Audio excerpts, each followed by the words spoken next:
Martha Hale had always been a quiet woman, even before she became a widow. People in the small rural town knew her mostly by her silence, rather than her voice. She walked with long, steady steps, and her tall height made her stand out wherever she went. Because of this, many people called her the giant widow, not to hurt her, but because they did not know her real story. They only saw the outside, never the real human heart inside her. For most of her married life, Martha lived on a small piece of land at the edge of town. It was peaceful and simple, just the way she liked it. The land had a few trees, an old wooden fence, and a tiny house with a porch, where she and her husband used to sit during long summer evenings. Her husband, John Hale, was a gentle man who always spoke kindly to others, and he had many friends.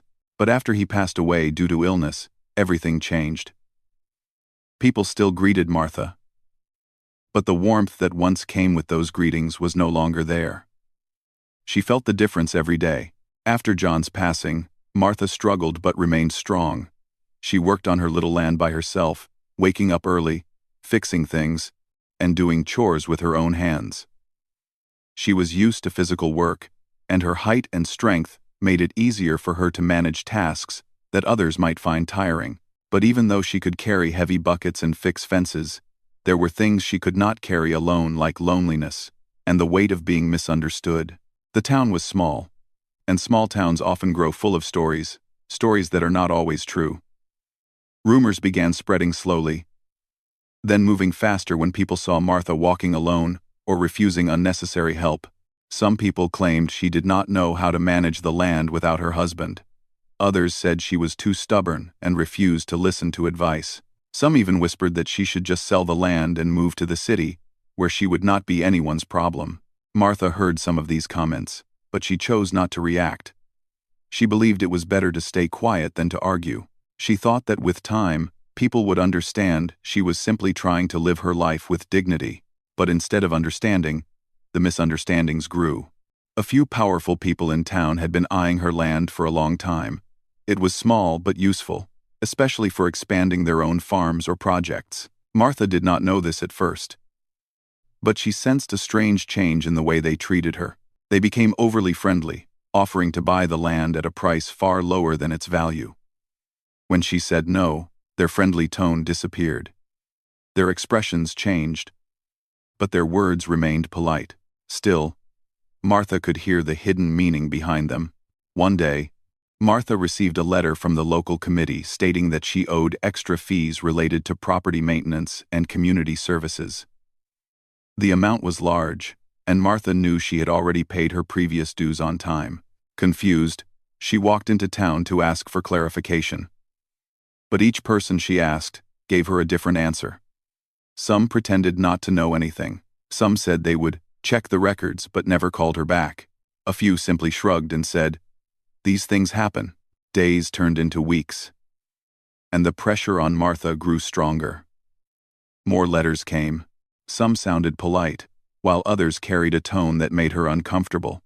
She felt as if she were being pushed into a corner without knowing why. She tried to explain to one of the committee members that she had already paid her fees, but he simply smiled and said, "If you have proof, bring it. Otherwise, rules are rules." Martha did have proof. She kept all her receipts in a small wooden box inside her home. She showed them to the committee, but they claimed the receipts were not updated in the system. They insisted that she still owed the money. Martha felt helpless. She knew she had done everything correctly, but they acted as if they had the right to tell her otherwise. As her worry grew, the town's attitude toward her became colder. People began avoiding her. Instead of simple smiles or greetings, she received quick glances and whispers. Some people believed she was being difficult. Others believed the rumors that she was irresponsible. No one came to her side, and no one tried to understand her struggle.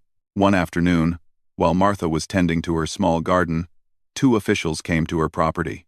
They politely informed her that her land would be reviewed by the committee again because of the pending fees. Martha tried to explain that she had already shown her receipts, but they responded with a prepared answer, repeating rules and procedures as if reading from a script.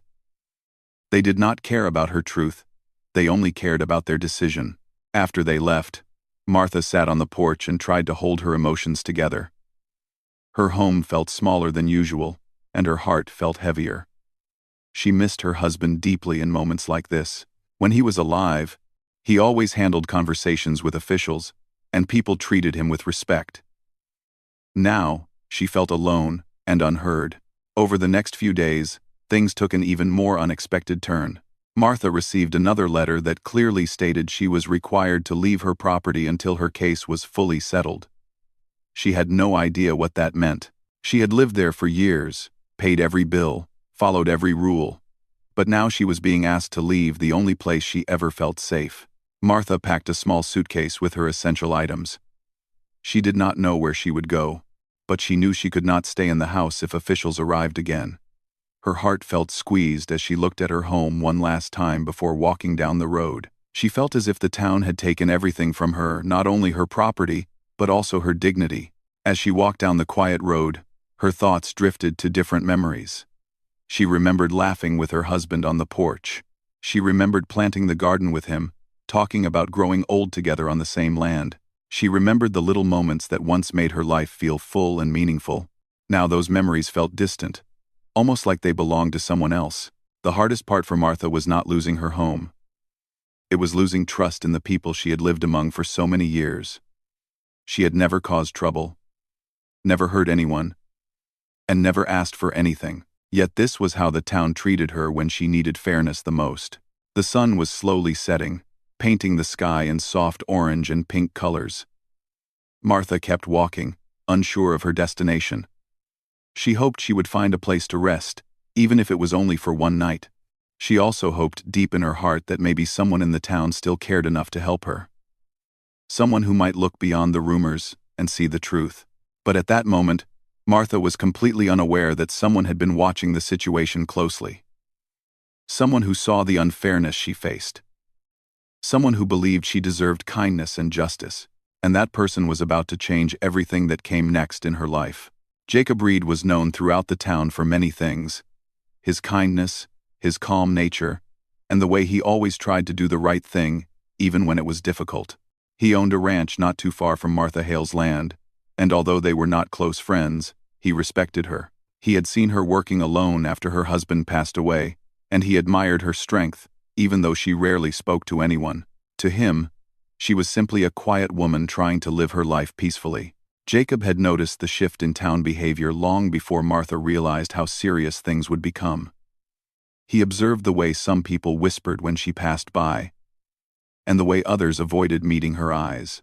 At first, he thought it was just the town's usual habit of creating stories, but as time went on, he sensed something was wrong. His instincts told him that the town was not treating Martha fairly. He had seen unfair situations before, and one thing he had learned was that silence from the wrong side could cause more harm than noise. Jacob was not someone who enjoyed arguments, but he was someone who believed that truth deserved a voice. When he heard that Martha was being pressured for fees she had already paid, he grew suspicious. Something about the situation did not feel right.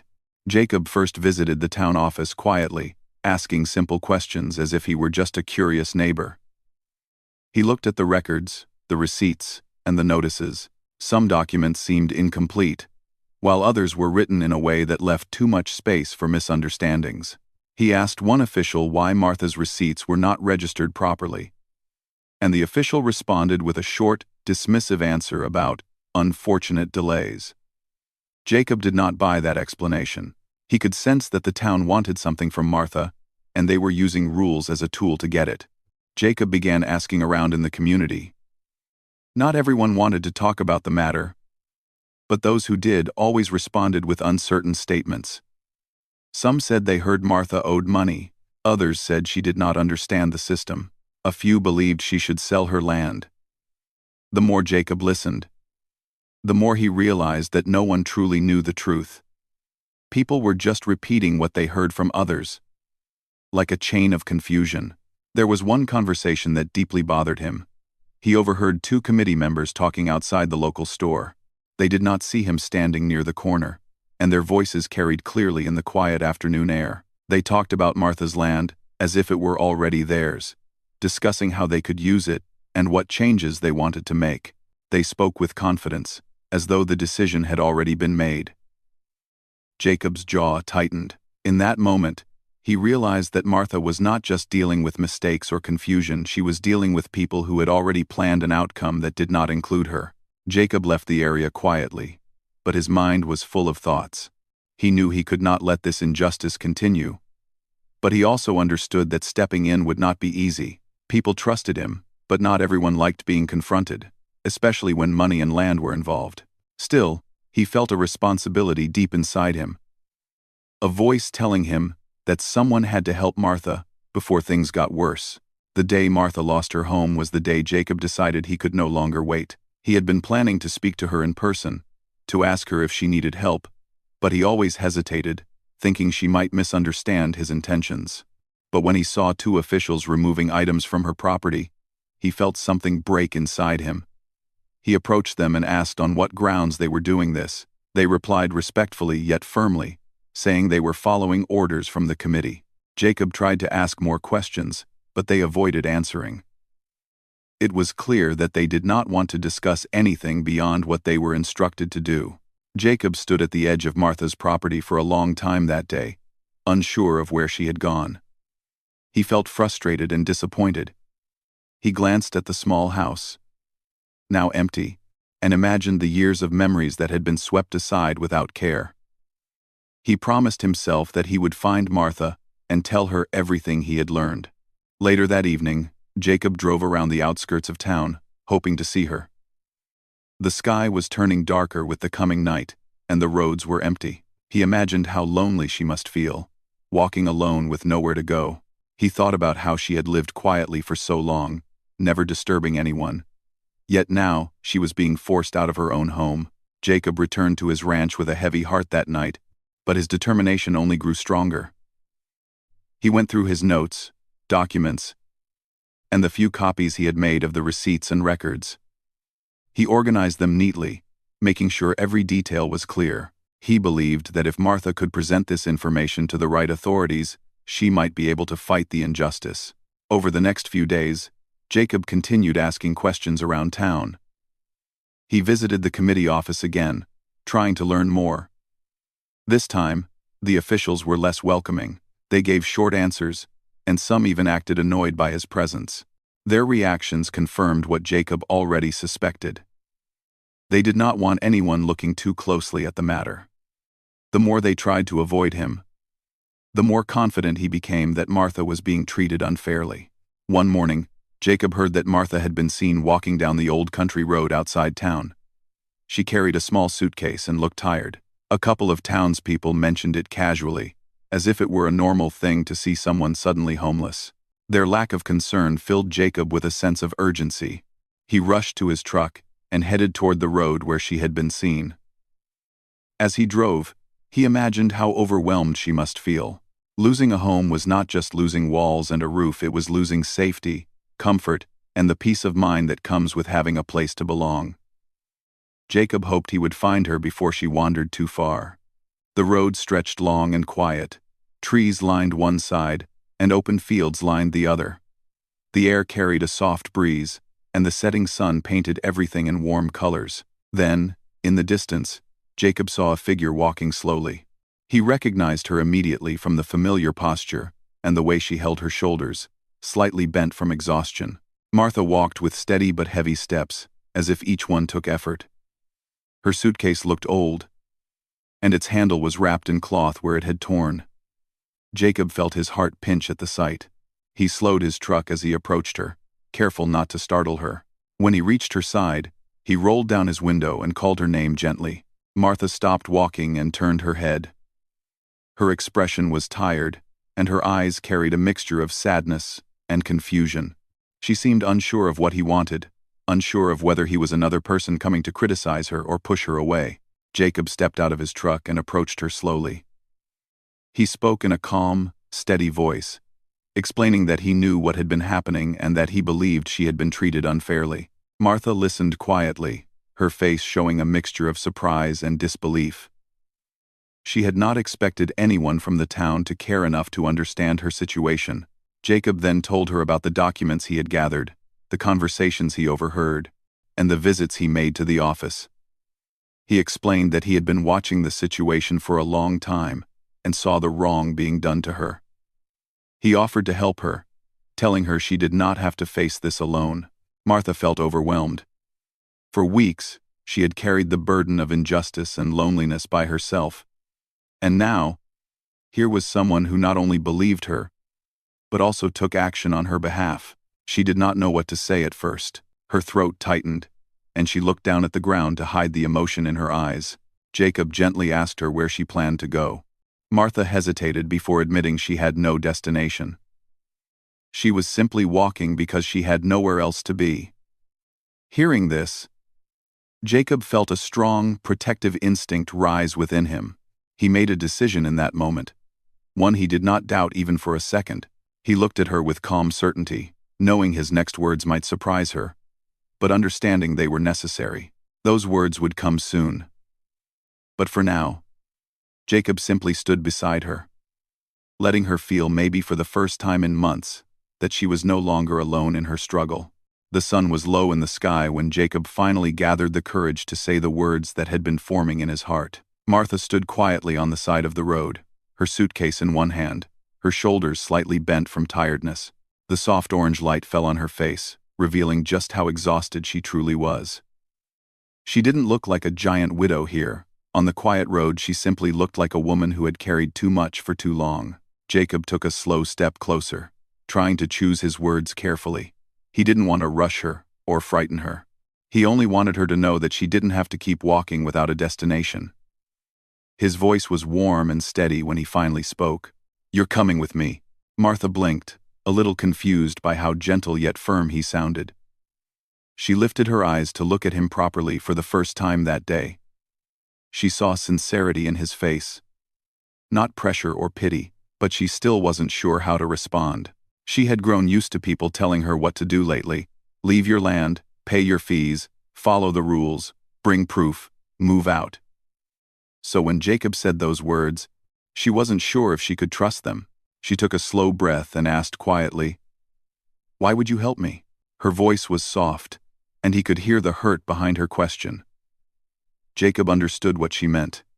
She wasn't asking out of rudeness. She was asking because she genuinely couldn't understand why someone would choose to stand with her when the entire town had turned away. Jacob didn't answer immediately. He wanted to make sure she knew he wasn't helping out of obligation or guilt. After a moment, he said, "Because what happened to you isn't right. And because no one should be left alone when they're being treated unfairly." Martha lowered her eyes and let his words sink in. It had been so long since she had felt seen, or even truly heard. She wasn't used to kindness anymore, and the idea of accepting help made her feel both relieved and scared at the same time.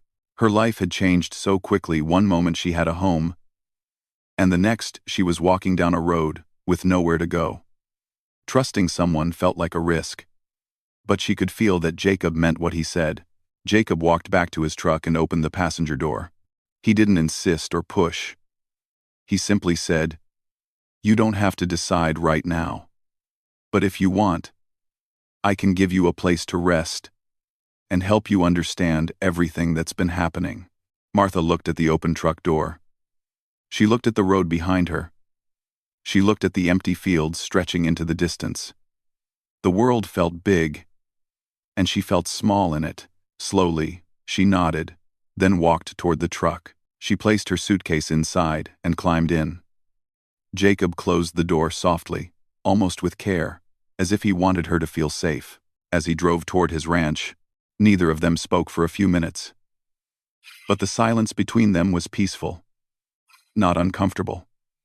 Martha watched the fields pass by, the long grasses moving with the wind. She hadn't realized how tiring it had been to walk alone until now, sitting in the warm truck seat. After a while, Jacob spoke. "I've been keeping track of everything the committee has done. I have copies of the records and the receipts you showed them. I've also overheard some things that might help." Martha turned to him, eyes widening slightly. "You've done all that?" "Yes," he replied simply, "because I believed something wasn't right." He explained how he had visited the town office, asked questions, and watched how the officials behaved. He told her about the conversations he had overheard, how some committee members discussed her land as if they already owned it. He described how every answer he received felt rehearsed, as if they were trying to hide something. Martha listened quietly, her heart tightening as she heard the details. She had known in her heart that things were unfair, but hearing it confirmed by someone else made the truth even clearer. She felt a mixture of sadness, anger, and relief. Sadness because she had been pushed out of her home. Anger because people had planned it. Relief because someone finally believed her. Jacob continued speaking, telling her about the documents he had organized. I kept everything safe. I thought you might need it someday. And now that they've pushed you out of your home, I think it's time we show the truth to someone who will actually listen. Martha didn't know what to say. She looked out the window again, her eyes softening. She felt the weight of weeks of stress beginning to lift. Just a little, she whispered. Thank you. It was simple, but it carried the full depth of her heart. When they arrived at Jacob's ranch, the sky had turned deep shades of purple and blue. The ranch was peaceful, surrounded by open land and a few tall trees that swayed gently in the evening wind. Martha stepped out of the truck slowly, taking in the quiet surroundings. There was something comforting about the place, something honest and steady. Jacob helped her carry her suitcase into the guest room of his house. The room was simple, but clean and warm. There was a small bed, a wooden chair, and a window overlooking the ranch. Martha placed her suitcase on the floor and looked around with gratitude. If you need anything, just let me know, Jacob said from the doorway. You can stay here as long as you need. She nodded. I appreciate this more than you know. Jacob didn't try to make the moment too heavy. He smiled gently and said, Get some rest. Tomorrow we'll go through the documents together and make a plan. Martha sat on the bed after he left. For the first time in many days, she felt safe enough to let her thoughts settle. She looked out the window and watched the stars slowly appear in the night sky.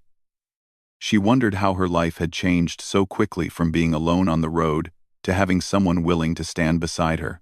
The next morning, Martha woke to the smell of fresh bread and warm tea.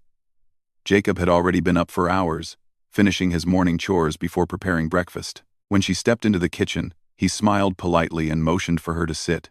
She felt a little shy, but the warm atmosphere made her feel welcomed. After breakfast, Jacob brought out a stack of papers he had kept in a folder. They sat at the table together, side by side, going through each document, one by one. Jacob explained every detail clearly, what each paper meant, what rules applied, and what rights she still had. Martha felt overwhelmed at first, but Jacob was patient. He explained everything slowly, making sure she understood. As they continued, Martha realized how much work he had put into gathering this information. She looked at him with quiet gratitude, feeling a kind of support she hadn't felt in a long time. They spent the entire day preparing Martha's case, organizing receipts, writing a timeline of events, and gathering anything else that could help. By evening, they had formed a strong collection of proof that showed she had been treated unfairly. Jacob looked at the completed stack and said, This is enough to get real attention. If we take this to the district authorities, they won't ignore it. Martha felt hope growing inside her, a gentle kind of hope that made her eyes warm with emotion.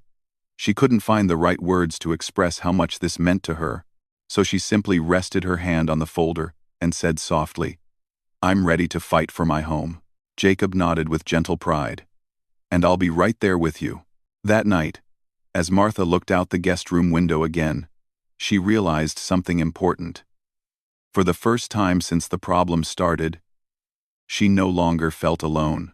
The road ahead would not be easy, but she had someone walking beside her now, someone who believed in fairness, someone who believed in her.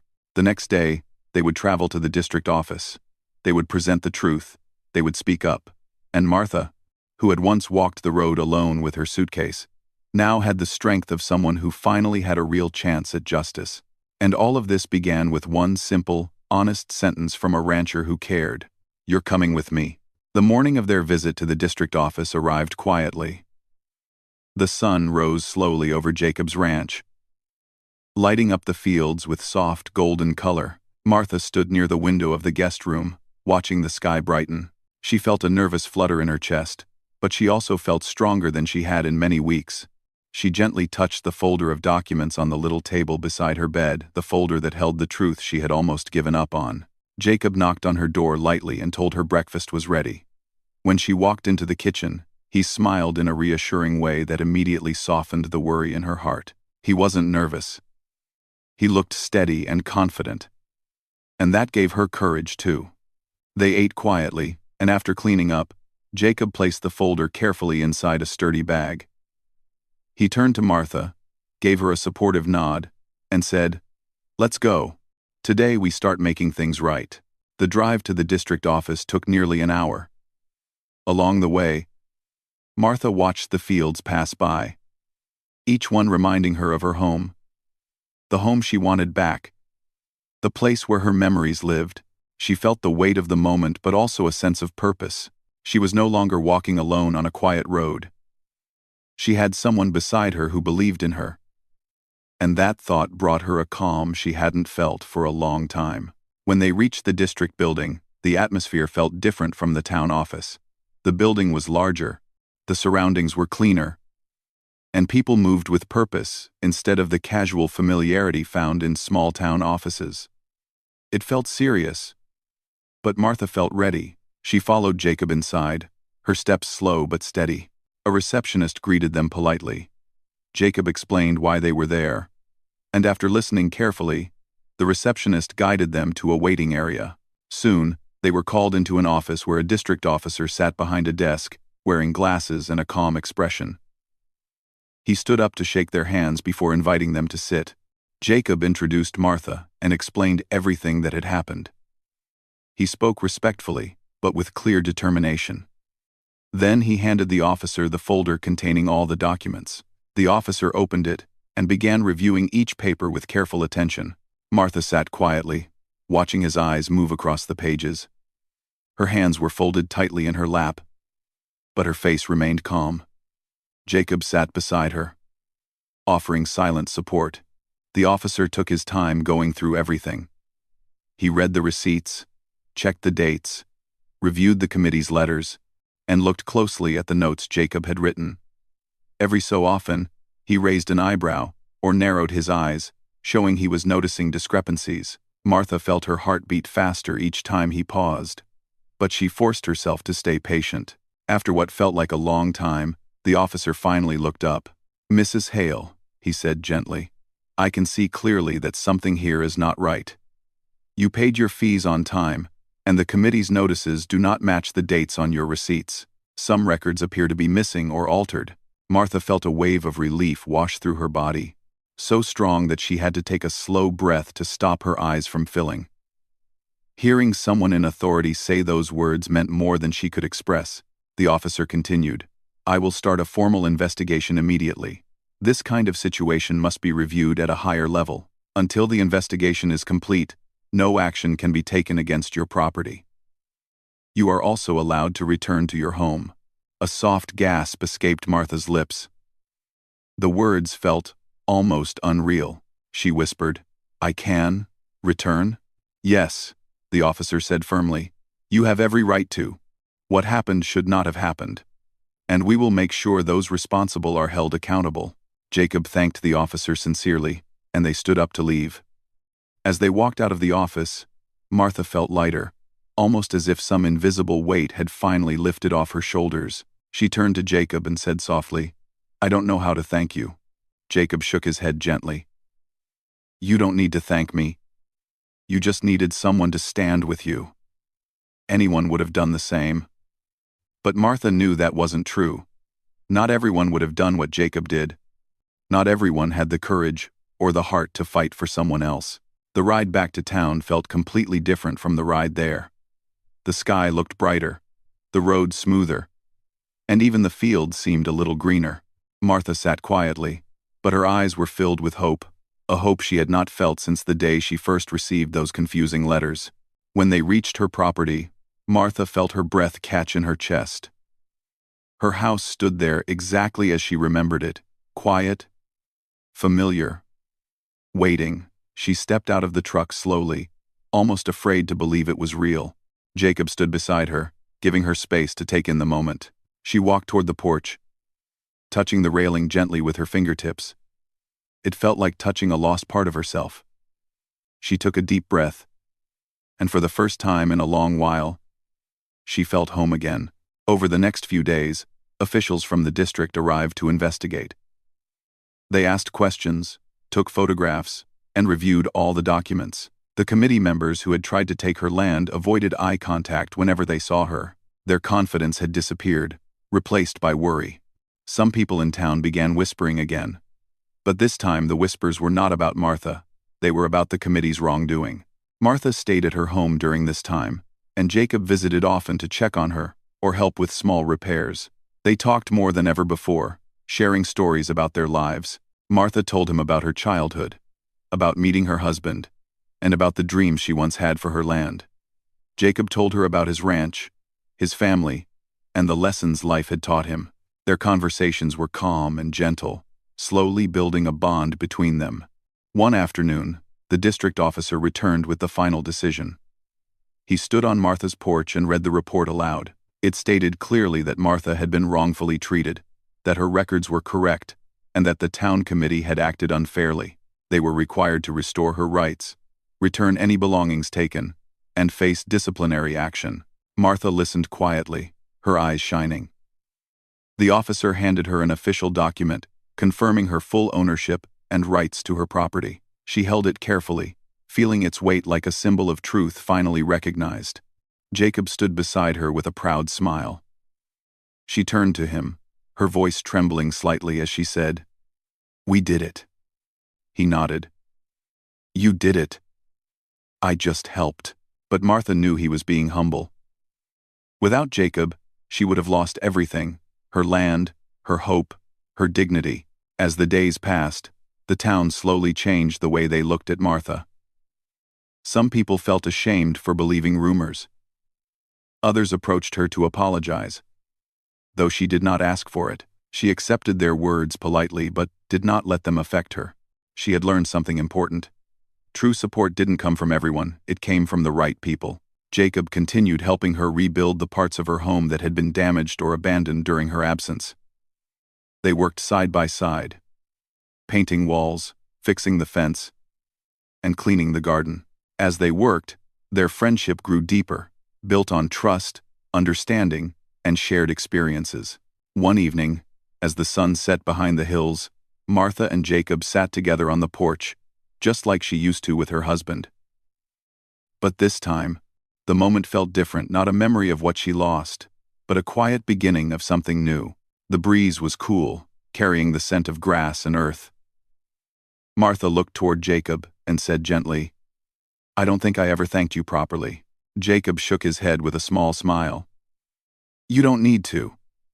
Helping someone is never something that needs repayment." Martha smiled too. A warm, grateful smile that reached her eyes. She felt safe again. She felt valued again. And she felt ready to live her life with hope instead of fear. Justice had been served. Her home had been restored. And without realizing it, Jacob had helped her restore something even more important: her sense of self. The town would remember what happened.